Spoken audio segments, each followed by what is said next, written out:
ماشي. السلام عليكم ورحمة الله وبركاته. عليكم السلام ورحمة الله وبركاته. ماشي. أستاذ ጥያቄ አያቴ በሕይወት እያለ የለም። አያቴ በሕይወት እያለ የለም። በሕይወት እያለ የለም ይሰማል? አያቴ በሕይወት እያለ አያቴ በሕይወት እያለ የለም። የጌታ ሰው አዎ። ከዛሳ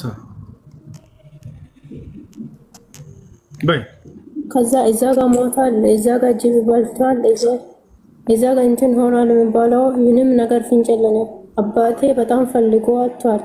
ከዛ ለአያቴ እንደ ሰደቃ ይደረጋል። ከዛም ደግሞ እኔ እዚህ መካን አለሁት ዑምራ ለአያቴ ብዬ ዑምራ አድርጋለሁ። ያስ እንዴት ይሆናል ማለት ነው? በሕይወት ይኑር አይኑር አይታወቅም ለማለት ፈልጋ ነው። ለማንኛውም ይቅርታ ለሱ ሰደቃ ዱዓ ኢስቲግፋር ማድረግ ይቻላል፣ ችግር የለውም። እና ዑምራም ከቻልሽ እዛ መካ ከሆነ ያለሽው ለመካ ያለሽበት ስፍራ ከ80 ኪሎ ሜትር በታች ከሆነ ችግር የለውም፣ መሕረም አያስፈልግም። ከዛ በላይ ከሆነ መሕረም ያስፈልግሻል። ዑምራ ማድረግ ትችላለሽ። እሺ ታሪክ ያለው ዑምራ። እሺ ቀጥል ደግሞ አባቴ በአባቱ ምክንያት ብዙ ጓደኞቹ ሲመክሩ ሰማለሁ፣ ግን እኔ መጠየቅ ፈርቻለሁ። አላህ የሚያስቆጣ ቦታ ለአባቱን ፍለጋ እንደወሰዱ በልቤ ያውቃለሁ፣ ግን መጠየቅ ፈርቻለሁ። ጠይቄ ያኔ ኢስቲግፋር እንደማደርግ ላድርጎ ወይስ ለአባቴ ምን ልበለው? አሁን ለምሳሌ አባቴ አሁን አላህ የሚያስቆጣ ቦታ ማለት አባቴ አላህ የሚያስቆጣ ቦታ ማለት እዛ ጋር ብትሄድ እኮ አባቴ ያለ አቅጣጫ ይነግረዋል ምናምን ብሎ ጓደኞቹ እንትን ስሉ ሰምቻለሁ። ያኔ ሽርክ ምንድነው አላህ የሚያስቆጣ አሁን የተናገርሽው ላይ ልጅ ሽርክ አሁን ለምሳሌ አሁን ሽርክ ነው ምንድነው የሚባለው? አሁን ጣዋንት ነው ምንድነው? አሁን እዛ ጋር ብትሄድ እኮ ይነግረዋል ማለት የሆነ የሚነግሩት ሰዎች ወልይ ነው ምንድን ነው? እንደዛ አይነት ነገር ቦታ ወስደዋል። እና ጥያቄው አሁን አባቴን መጠየቅ ፈርቻለሁ፣ ግን በልቤ ያውቃለሁ። ግን አባቴን ያ ነገር ጠይቄ እስትግፋር እንደሚያደርግ ላድርገው ወይስ ዝም ብል እንዴት ይታያል ማለት ነው?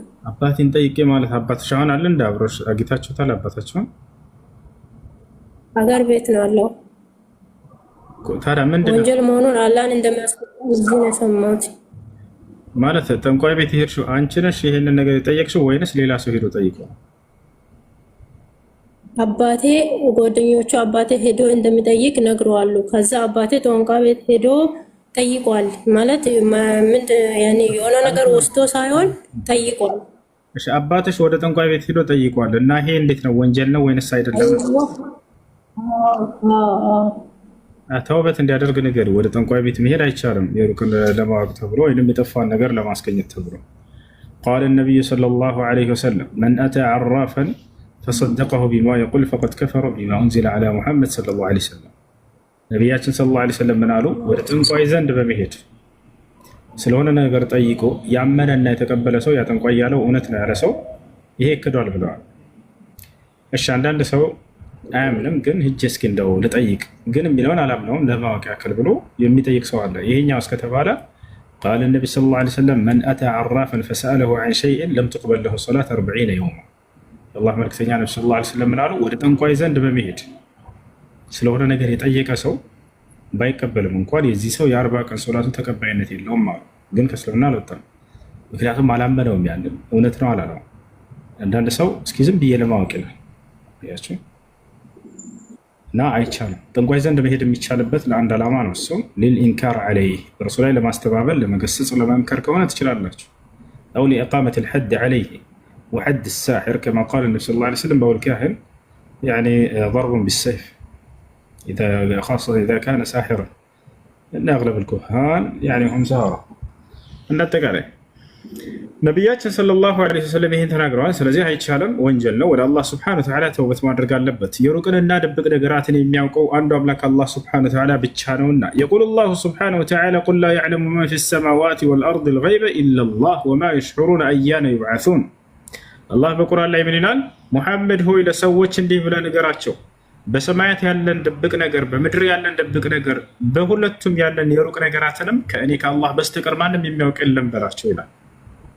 በሌላ ቦታ ላይ ምን ይላል? አላህ ሱብሓነሁ ወተዓላ ዓሊሙል ገይብ ፈላ ዩዝሂሩ ዐላ ገይቢሂ አሐዳ ይላል።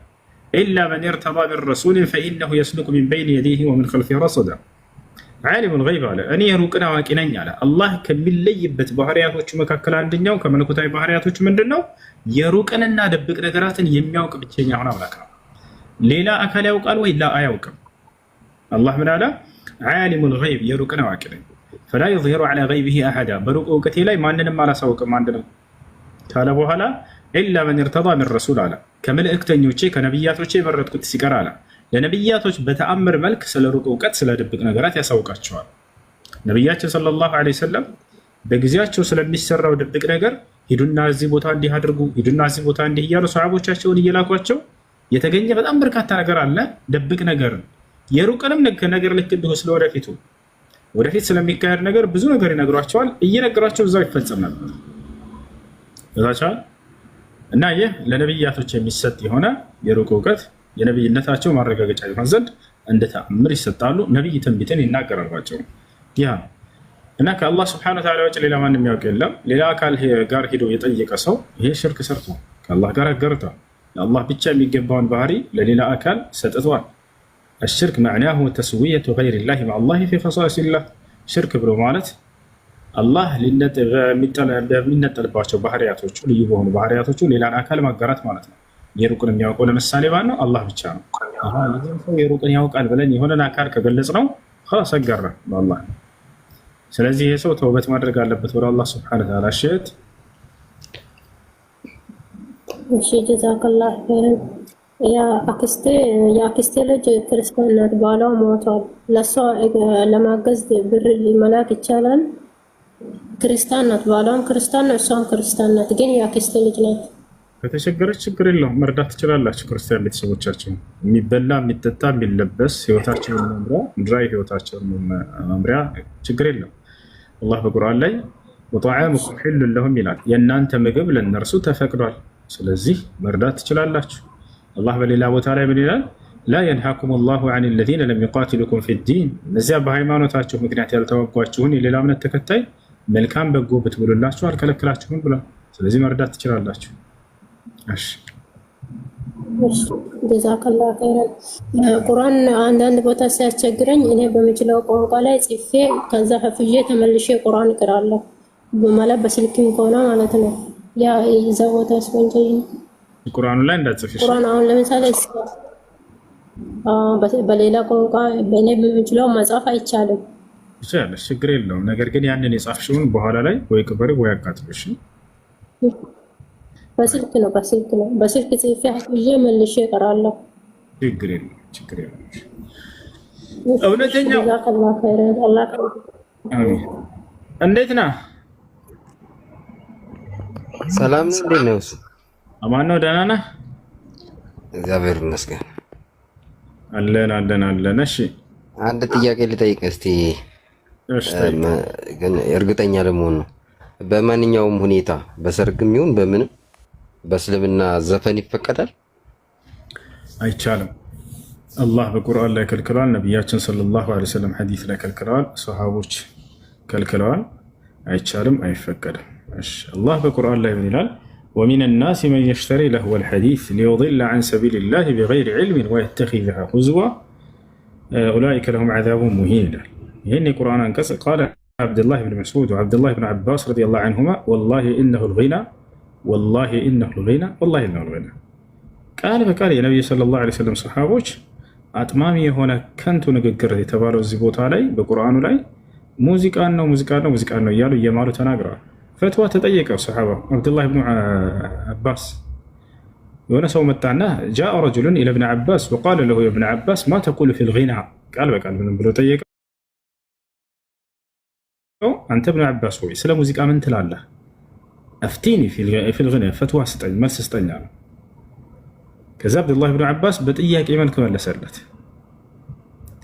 የትንሣኤ ቀን መልካም ስራና መጥፎ ስራ በሚዛን ላይ በሚቀመጡ ጊዜ እንዳው ሙዚቃ ከመልካም ስራ የሚቀመጥ ይመስላል ከመጥፎ ስራ ሚዛን ላይ ያለው ሰውየው አሰበና መቼም ሙዚቃ ከሶላት ከሐጅ ከጾም ጋር አይሆንም አይደለ? ላ ያለምንም ጥርጥር ከመጥፎ ነገር ጋር ነው የሚመደበው እንጂ ሷለ አፍተህ ተነፍሰከ ቢነፍሲካ ነው ራስህን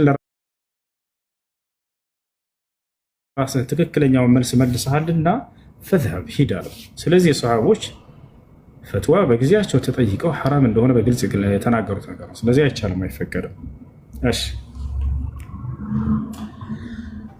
ኦኬ ቴንክ ዩ አመሰግናለሁ። በተግባርም ደግሞ ስላሳያችሁት ቴንክ ዩ። ሰላም አለይኩም። አለይኩም ሰላም ወራህመቱላሂ ወበረካቱ። ሰላም ነው? እሺ ደህና አልሐምዱሊላህ። እኔ ጥያቄ ነበረኝ። ምን ይላል ጥያቄ? መሰራው ሺአዎች ቤት አጣችብሽ። ኦ ሶሪ። ኦኬ እሺ ጥያቄ እቁብ የሚሰበስቡ ሰዎች በኮሚሽን እቁብ ይሰበስባሉ። እሱ እንዴት ይታያል? ሰብሳቢው አካል የልፋቱንና የድካሙን ቢታሰብለት እሱ ወለድ አይሆንም ቢሰጠው። እሺ አመሰግናለሁ። ሰላም አለይኩም። አለይኩም ሰላም። እንዴት ነው? ሰላም ነው አለን አልሐምዱሊላህ። እሺ ጥያቄ ነበረኝ። ምን ይላል? በሐዲስ ላይ ነው እና عن أبي مسعود الأنصاري رضي الله عنه أن رسول الله صلى الله عليه وسلم نهى عن ثمن الكلب ይላል። እሺ የአላህ መልእክተኛ ከውሻ ዋጋ ከልክለዋል። ውሻን ሽጦ መብላት ገንዘቡን ለማለት ነው። አዎ እና እንትን ለምን የውሻ ብቻ ሆነ ለማለት ነው። ውሻ ለሶስት ዓላማ ብቻ ካልሆነ በስተቀር ማሳደግ ስለማይቻል ነቢያችን ሰለላሁ ዐለይሂ ወሰለም ሐዲስ ላይ ለሶስት ዓላማ ለፈለገ ሰው ብቻ ነው የፈቀዱት። ከዚያ ውጭ ግን አይፈቀድምና ነው። በሌላ ሐዲስ ይተረጎማል። الحديث يفسر بالحديث ሐዲስ በሐዲስ ይፈሰራል ይተረጎማል አይደል? ስለዚህ ነቢያችን ሰለላሁ ዐለይሂ ወሰለም በሌላ ሐዲስ ለሶስት ዓላማ ብቻ ነው የፈቀዱት። ከዚያ ውጭ የሚገዛና የሚንከባከብ የሚያሳድግ ቤት ውስጥ አስገብቶ ይሄ አልተፈቀደም። አንደኛ ለእንስሳት መጠበቂያ።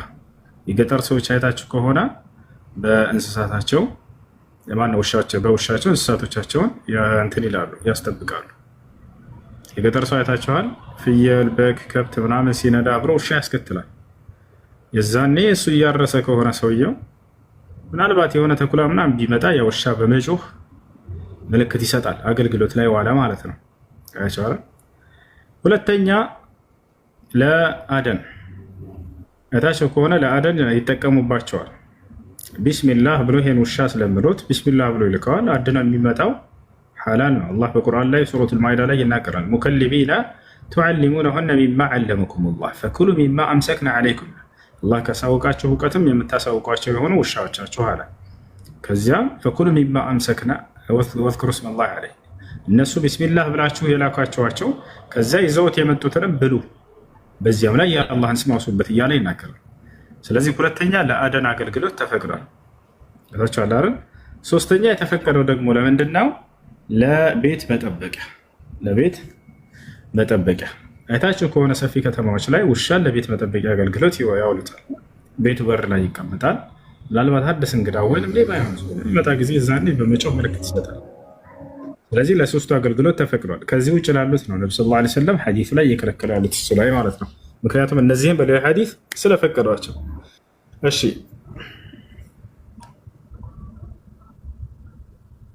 ገባሽ? አመሰግናለሁ። መርሐባ